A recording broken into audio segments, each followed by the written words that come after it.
Ryan Spears says, "Hey Youthman, your content is great and has driven me to the home theater hobby." Ryan, I appreciate the kind words, brother, and I'm excited for your home theater journey.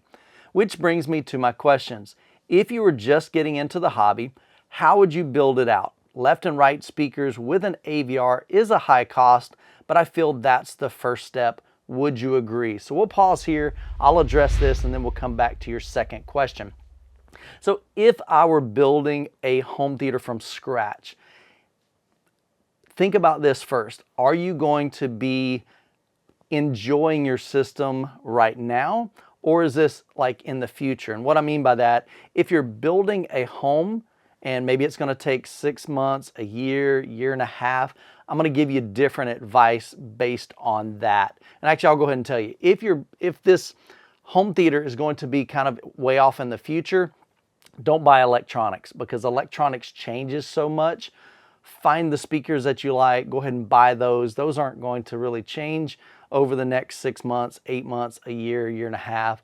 But I'm going to assume you're wanting to use this right now. If that's the case, absolutely, you're on the right track. Buy an AVR. That's the hub of everything. It's going to power, it's going to process, everything's going to hook into that, usually via HDMI. And so when you're buying that, definitely just kind of think in the grand scheme of things, how big do you want to get your system? What features is it going to offer? You know, what ones do you need?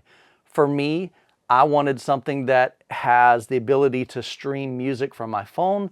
So you may want to look at something that has either AirPlay or HEOS. So think through the features that you want and then just look for the brand that's going to offer that and within your budget. But the other thing is, how many channels do you need it to support? So my room is 13 feet wide, 19 feet deep, 10-foot ceilings. And so in this room, about the largest configuration of speakers that I can go with is a 7.1.4 system. And so I've got 7 speakers as my bed layer, 3 up front, 2 on the sides, and 2 on the rear. My 0.1 is your subwoofer channel. In my system, I've got 2 subwoofers. Some people would call that a 7.2. Technically, it's 7.1, but we won't go into all that. I've got a dedicated video on that. But I have a 7.1.4, which are my 4 Atmos speakers. So I always recommend going for Atmos. It's really hard to get an immersive bubble, an immersive sound up top with only 2 speakers, okay? It's kind of like trying to get surround sound with only 2 front speakers. It's just really difficult to get that immersiveness. It can be done, but it's just easier to do it with 4. So if your room, I would consider my room like a medium-sized room. It's not real big, but it's not like super small. It's not a 12 by 12 bedroom, so it's a little bit bigger. So in a size room like this, 7.1.4 is plenty sufficient. So you're going to want to look at a receiver or an AVR that can handle that amount of speakers and can process that. But let's say, you know, your room is a little bit bigger and you think that you want to add front wides, or you want to add maybe a 3rd row of Atmos. You just need to look and see what AVR is going to fit that. So by far, you know, if you're building right now or setting up your home theater to enjoy right now, get an AVR that has all the features you want, then get front 2 speakers. That's what I would go for. Find the speakers that you like. I know you mentioned kind of in your second question, we'll talk about that in a little bit, but you probably don't have a whole lot of opportunities to hear different speakers. So that makes it definitely difficult because we all hear differently. We all have different preferences. I may say I love the sound of Klipsch or JTR or Martin Logan or whatever, and your ears may listen to that and go, man, that's too bright for me. It's too detailed. I want something more laid back. And I can't tell you what you're going to like, but try to do your best to figure out what brand that you want. And then most brands have usually like an entry level, kind of a mid-tier, and then a higher end, kind of figure out what fits your budget, and then start building your system around that kind of tier, I guess is what I'll call it. So buy your AVR, get your front 2 speakers. Once you do that, my next step, I would recommend get your subwoofer, because the subwoofer is going to add that impact. I mean, you can already see I'm smiling. I love subwoofers. I love that tactile bass that you get when you know, King Kong jumps off the Empire State Building and lands on the freeway in Ready Player One, or when there's an explosion, you know, in a movie and something's blowing up. So you want to feel that, and you can really, to me, it's really difficult to do that even with just 2 speakers, even when they're set to full range. Most speakers can't handle 20 hertz, 18 hertz, 16 hertz, 15 hertz, that sort of thing.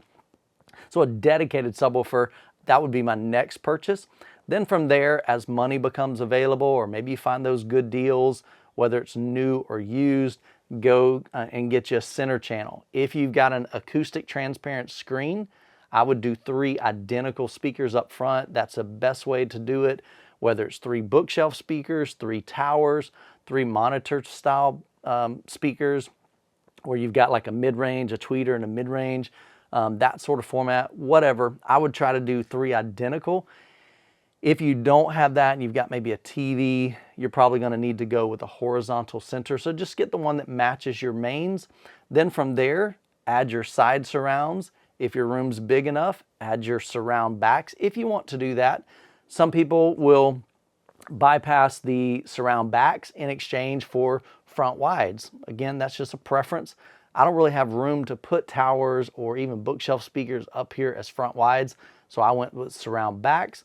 And then from there, then I would add your Atmos or your DTS:X or Oro 3D or whatever format you want to go with.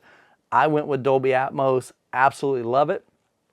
If your room is pretty long, I would add 3 rows of Atmos, so I'd have 6 Atmos speakers. But in a room this size, I've only got 2 rows of seating, so 4 Dolby Atmos speakers are more than sufficient for my size room. So that would kind of be my progression. Things like amplifiers, you know, that's going to add a little bit to your surround experience, but to me, by far, speaker choice, receiver choice, and then the other thing too is don't forget acoustic treatment. I can't stress that enough. You can buy all the nice gear in the world, but if you don't have a room that has good acoustics, you're not going to really reach its full potential.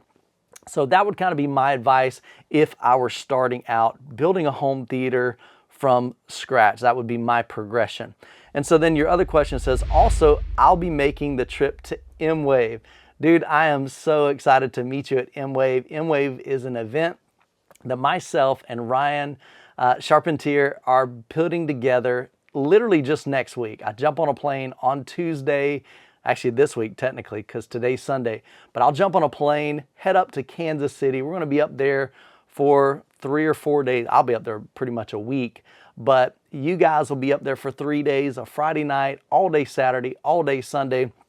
And we just got some really, really cool experiences for you to be able to check out and hear some different systems, look at different comparisons between projectors. It's going to be a blast. So if you're not familiar with that, check out the website, MidwestAVExperience.com. If you can come this year, that'd be great. If you can't make it till next year, that would be awesome too. So I'm super pumped that you're going to be there, and he even uses my phrase there. I'm super pumped to attend and hopefully build my own reference point for home theater gear. Now, I've not been able to hear or watch much besides a TV and a sound bar. How else would you build reference points for audio and video without buying and reselling gear all the time? So his question is, how do you know like what you want and what you like without having to buy and sell? Well, things like MWAVE are a great way to do that. You're going to have experiences that you can hear certain brands or certain types of speakers, whether it's an AMT tweeter or a horn tweeter or just your traditional or a line array. Another option that you can do is go to local trade shows. If you're in a place that, you know, Axpona is near you, Audio Advice Live is going to have theirs coming up, I think, in September. We've got one here in Florida called the Florida Audio Expo.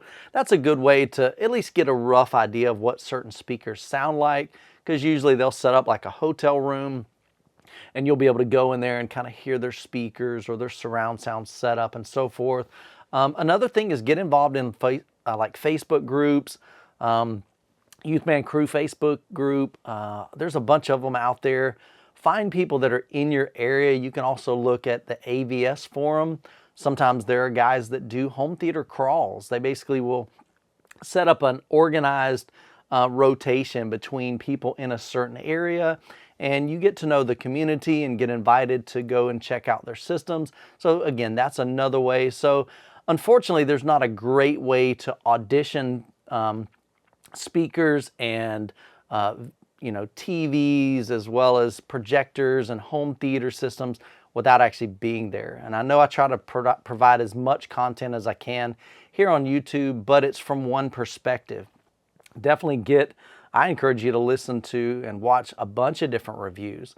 If you're looking at a TV, look at Chana's, look at Stop the FOMO. If you're looking at subwoofers, check out my channel, check out a bunch of other content creators to see, are there some commonality in the things that they experienced with that device, and is that something that I would like to include in my home theater? But apart from buying gear and then checking it out, seeing if it's right for you, and then turn around and selling that if it's not, there's not a great way to do that other than going to events like MWAVE, like Audio Advice Live, like Axpona and Cedia and CES and all those things, and trying to develop a reference point there. Sometimes there's a local installer in your area. Maybe they've got a showroom. I know a lot of those have they've just gone out of business. We don't have much here in Florida, so our options are limited in that as well.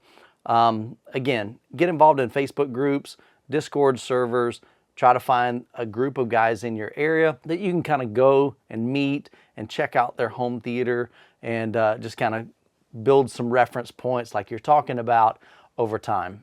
Well, if you're new to home theater or you want to take your home theater to the next level, make sure you're subscribed, because I produce weekly content on home theater tips, tours, as well as product reviews and answering your questions like this one. And don't forget to register for the $30,000 giveaway. And as always, you guys be blessed, and we will catch you in the next video.